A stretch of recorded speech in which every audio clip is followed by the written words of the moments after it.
वैरागी भक्त का लक्षण। एक बात हम कह दें, हम कथा ना यहाँ आचार्य चरणों को सुना रहे हैं और पता नहीं क्यों हमको बार बार ऐसा भाव आता है कि श्री जानकी नाथ जी, श्री अग्रदास जी महाराज, आचार्य परंपरा के सब संत जन ही सुन रहे हैं, तो पद पदावलियों का कभी मुख पर अगर भाव भी आ जाएगा तो हम गा ही देंगे, आपको भावे चाहे नहीं भावे। इसलिए आप लोग ऐसा विचार नहीं कीजिएगा कि इतने पद क्यों गा रहे हैं, हम तो गाएंगे, खुली छूट मिली है, सौभाग्य मिला है, तो ऐसे भाव तो प्रस्तुत करने।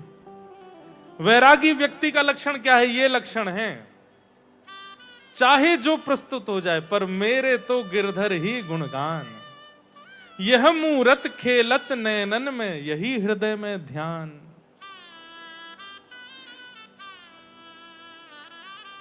हमारे ओरछा के श्री हरिराम व्यास जी वृंदावन गए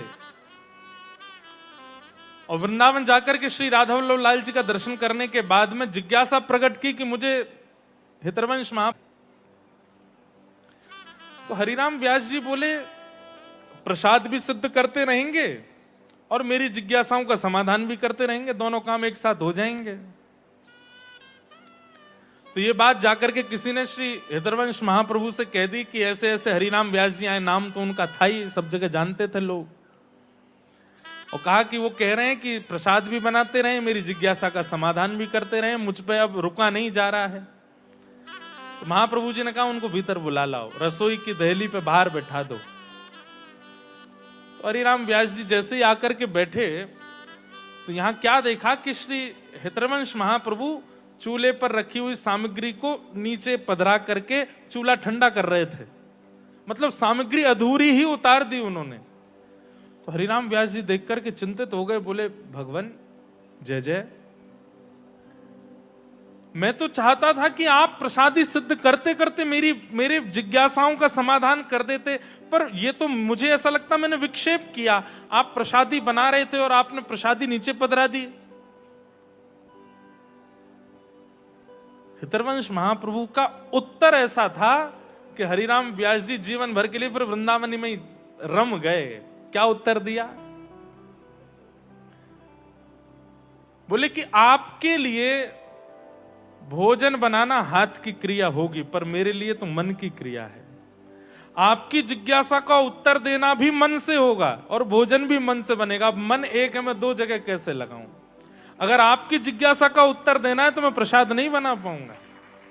मन एक है, उसको दो कैसे बांटूं मैं? या तो आपकी जिज्ञासा पहले बताऊंगा या प्रसाद पहले बताऊंगा। ये हाथ की क्रिया नहीं हो सकती है, ये मन की क्रिया है। ये उत्तर पाते ही प्रणाम करके हरिराम व्यास जी बोले बस मिल गया उत्तर। बोले नहीं नहीं पूछ लीजिए। बोले नहीं नहीं, जीवन के जितने संशय थे सबका समाधान हो गया एक ही बात से। और उसी समय जाके हरिराम व्यास जी 5 बैलगाड़ी पोथी भर के ले गए थे वृंदावन, सबको जमुना जी में बहा दिया। सबने कहा बोले किसी के काम आ जाएंगी, बोले हमारी नहीं आई तो किसी और के कहां आएंगे। बोले कैसे, फिर क्या होगा? बोले केवल गुरुदेव की एक वाणी ने हमारा जीवन में इतने ग्रंथों का अवलोकन करने के बाद भी वो प्राप्त नहीं हुआ जो गुरुदेव की एक वाणी से हो गया।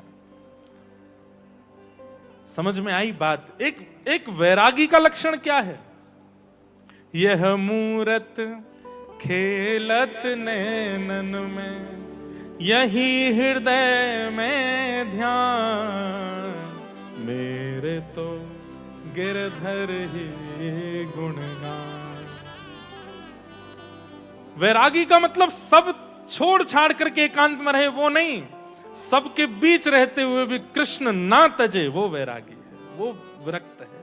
सबके बीच रह करके भी नेत्रों में कृष्ण है, कर्ण में कृष्ण है, हृदय में कृष्ण है, विचारों में कृष्ण है, वो वैरागी है, वो विरक्त है।